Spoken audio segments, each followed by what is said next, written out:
In this video, we're going to go over problem number 3 in the piecewise function homework. So this problem gives us the piecewise function f of x equals 2x minus 3 if x is less than 3, and negative 3x plus 12 if x is greater than or equal to 3. And the first thing it asks us is to evaluate f of 2, which is the same thing as saying what is the function equal to when x is 2.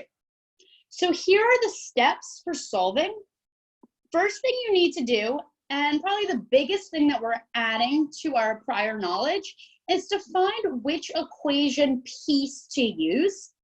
And then just like we've been doing all year, we're going to plug in our x equals number into the equation, and we're going to simplify it to solve.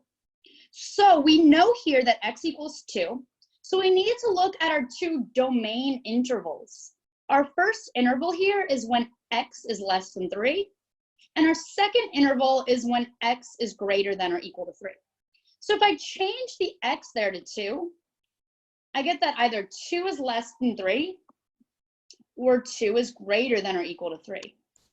2 is definitely less than 3. This one doesn't work, but this one does. So for this problem, the f of 2, we're going to use this top equation, 2 times x minus 3. So that's step 1, and probably the biggest and hardest part of what we're learning this week. Now we're going to do step 2. We're going to plug in our value for x, and then we're going to simplify. So here I said x is 2, so I'm going to change the x in the equation to a 2. And I'm going to bring everything else down. So I get 2 times 2 minus 3. All right, step 2 done. And then the last step is to just simplify and solve. I know 2 times 2 is 4, and 4 minus 3 is 1, so that is my final answer. Another way you could write this is f of 2 equals 1. This is probably the most correct answer, but either way is fine. So this is how you solve the first part. The second part asks us how to solve f of 5. So we're going to do the same steps. I'm going to give you a second to pause here to make sure you understand what I did in problem number 1, and then we'll go on to problem number 2.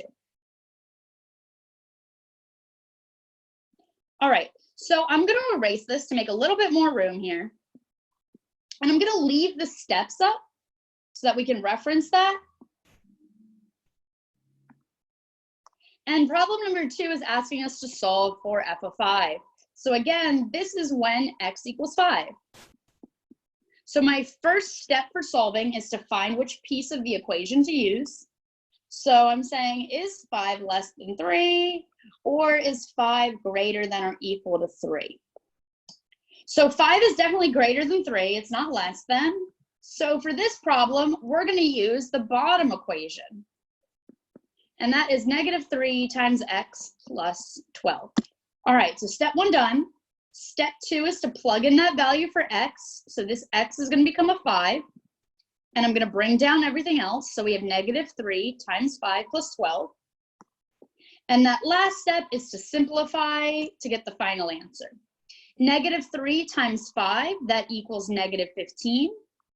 And negative 15 plus 12 gives us positive 3. Pretty much here is just calculator work. This can all be done in the calculator. So our final answer there is f of 5 equals 3. If you're still having trouble with this, please come to the Zoom session or email me and we can work on these problems more.